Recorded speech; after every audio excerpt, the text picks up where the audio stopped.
اعوذ باللہ من الشیطان الرجیم بسم اللہ الرحمن الرحیم ان الذین یشترون بعہد اللہ وایمانہم ثمنا قلیلا اولئک لا خلاق لهم في الآخرة ولا يكلمهم الله ولا ينظر إليهم يوم القيامة ولا يزكيهم ولهم عذاب أليم وإن منهم لفريقا يلوون ألسنتهم بالكتاب لتحسبوه من الكتاب وما هو من الكتاب ويقولون هو من عند الله وما هو من عند الله ويقولون على الله الكذب وهم يعلمون صدق الله العظيم۔ ان آیات سے ایک واقعہ بیان کیا جا رہا ہے۔ ایک صحابی رسول تھے حضرت اشعث بن قیس رضی اللہ تعالیٰ عنہ۔ حضرت اشعث بن قیس رضی اللہ تعالیٰ عنہ کا ایک یہودی کے ساتھ کنویں کے معاملے میں جھگڑا تھا۔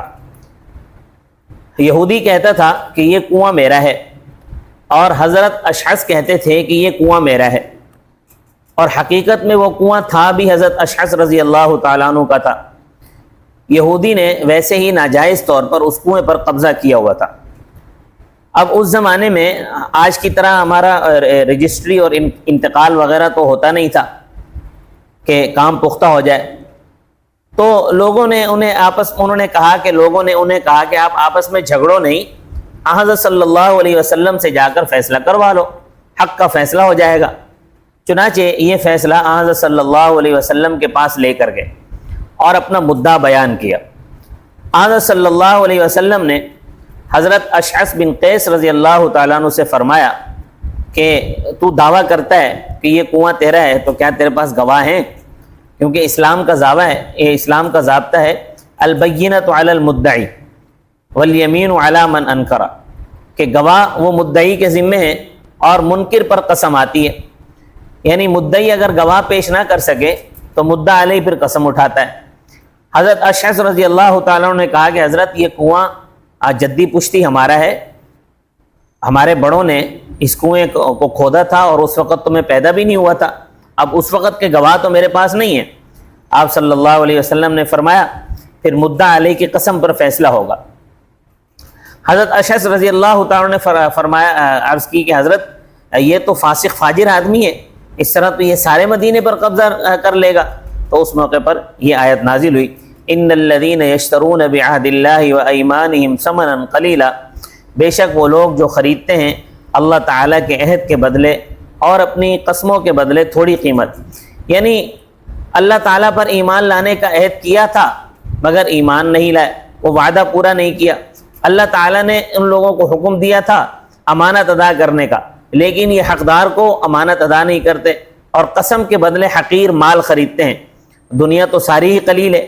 حضرت صلی اللہ علیہ وسلم نے فرمایا کہ اگر دنیا و ما فیہا کی قدر اللہ تبارک و تعالیٰ کے ہاں مچھر کے پر کے برابر بھی ہوتی تو کسی بھی کافر کو ایک گھونٹ پانی کا نہ ملتا۔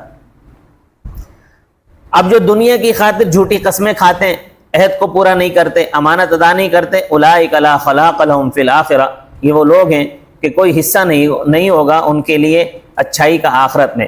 ولا یکلمہم اللہ، اور اللہ تعالیٰ ان سے پیار کا کلام نہیں فرمائیں گے، محبت کی گفتگو اللہ ان سے نہیں کریں گے۔ ولا ینظر الیہم یوم القیامہ، اور نہ ان کی طرف نگاہ شفقت فرمائیں گے قیامت کے دن۔ اللہ تعالیٰ ویسے دیکھے گا تو سب کو، یعنی مطلقاً یہاں دیکھنے کی نفی نہیں ہے، بلکہ اس کا مطلب یہ ہے کہ شفقت کے ساتھ اللہ نہیں دیکھے گا، شفقت کے ساتھ دیکھنے کی نفی ہے۔ ولا یزکیہم، اور اللہ تعالیٰ ان کو گناہوں سے پاک نہیں کرے گا۔ وَلَهُمْ عَذَابٌ أَلِيمٌ، اور ان کے لیے دردناک عذاب ہے۔ اب آگے یہودیوں کی ایک شرارت کا ذکر ہے، وَإِنَّ مِنْهُمْ لَفَرِيقًا يَلْوُونَ أَلْسِنَتَهُمْ بِالْكِتَابِ، اور بے شک ان اہل کتاب میں سے ایک گروہ ایسا ہے جو موڑتے ہیں اپنی زبانوں کو کتاب کے ساتھ، لِتَحْسَبُوهُ مِنَ الْكِتَابِ، تاکہ تم سمجھو اس کو کتاب سے، وَمَا هُوَ مِنَ الْكِتَابِ، حالانکہ وہ کتاب میں سے نہیں ہے۔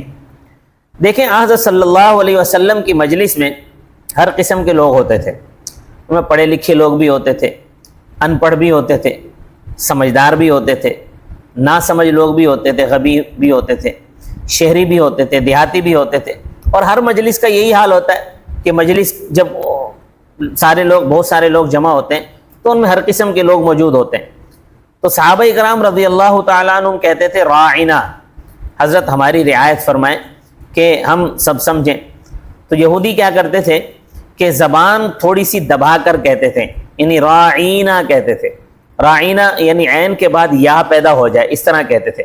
تو اس کا معنی بنتا ہے متکبر، جیسا کہ کہا جاتا ہے کہ فلاں میں بڑی رعونت ہے، یعنی تکبر ہے۔ تو اللہ تبارک و تعالی نے راعینا کہنے سے منع فرما دیا۔ پہلے سپارے میں موجود ہے کہ اللہ تبارک و تعالی نے فرمایا یا ایھا الذین آمنوا لا تقولوا راعینا وقولوا انظرنا، اے ایمان والو راعینا نہ کہو، انظرنا کہو، کہ حضور ہم پر شفقت فرماؤ، کیونکہ ایسے ملتے جلتے الفاظ سے یہ لوگوں کو دھوکہ دیتے تھے۔ پاکستان کے معرض وجود میں آنے سے پہلے کا واقعہ ہے کہ ایک طالب علم نے چوری کی۔ اب اس کا مقدمہ اساتذہ کے سامنے پیش ہوا تو قسم پر طے ہوا کہ بھئی قسم پر فیصلہ ہوگا۔ چور نے قسم اٹھا لی کہ میں نے چوری نہیں کی۔ تو دوسرے ساتھیوں نے اسے ملامت کی کہ تو نے چوری ہمارے سامنے کی ہے اور تو نے استاد کے سامنے قسم اٹھا لی کہ میں نے چوری نہیں کی ہے۔ تو اس نے کہا تمہیں معلوم ہے میں نے کن الفاظ سے قسم اٹھائی ہے؟ ساتھیوں نے کہا کہ تو نے اللہ تعالیٰ کی قسم اٹھائی ہے؟ کہنے لگا نہیں، میں نے کہا اللہ کی قسم، میں نے اللہ کی قسم اٹھائی ہے۔ اللہ کدو کی ایک قسم ہے، کدو کی ایک سبزی ہوتی ہے جو گول ہوتا ہے، کدو کی طرح کی ایک سبزی ہوتی ہے، کدو تو گول ہوتا ہے لیکن یہ تھوڑی لمبی ہوتی ہے، اس کو اللہ کہتے ہیں، اللہ۔ اب دیکھیں لہجے سے کتنا فرق ہو گیا۔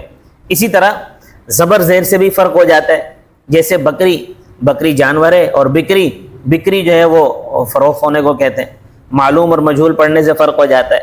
اسی طرح جیسے تھوک ہے، جو انسان کا لعاب ہوتا ہے اس کو تھوک کہتے ہیں، اور اسی سے ملتا جلتا لفظ تھوک کہتے ہیں کہ ہول سیل کو۔ تو اسی طرح یہودی دھوکہ دیتے تھے اور کہتے تھے کہ یہ اللہ تعالیٰ کی طرف سے، ہماری طرف سے نہیں، حالانکہ اللہ تعالیٰ کی طرف سے نہیں ہوتا۔ وَيَقُولُونَ هُوَ مِنْ عِنْدِ اللَّهِ، اور وہ کہتے ہیں کہ یہ اللہ تعالیٰ کی طرف سے، وَمَا هُوَ مِنْ عِنْدِ اللَّهِ، حالانکہ وہ اللہ تعالیٰ کی طرف سے نہیں ہوتا۔ وَيَقُولُونَ عَلَى اللَّهِ الْكَذِبَ، وہ اللہ تعالیٰ پر جھوٹ بولتے ہیں، وَهُمْ يَعْلَمُونَ، حالانکہ وہ جانتے ہیں، وہ اس بات کو جانتے ہیں کہ ہم ہیرا پھیری کر رہے ہیں۔ اور اسی طرح کی ہیرا پھیری کرنا یہ بڑا سخت گناہ ہے۔ حدیث میں آتا ہے، آپ صلی اللہ علیہ وسلم نے فرمایا جس نے جھوٹی قسم اٹھائی یا شہادت میں غلط بیانی کی تو وہ چور کی طرح مجرم ہے۔ اور آج کا زمانہ تو ایسا ہے کہ کوئی سچی گواہی دے ہی نہیں سکتا۔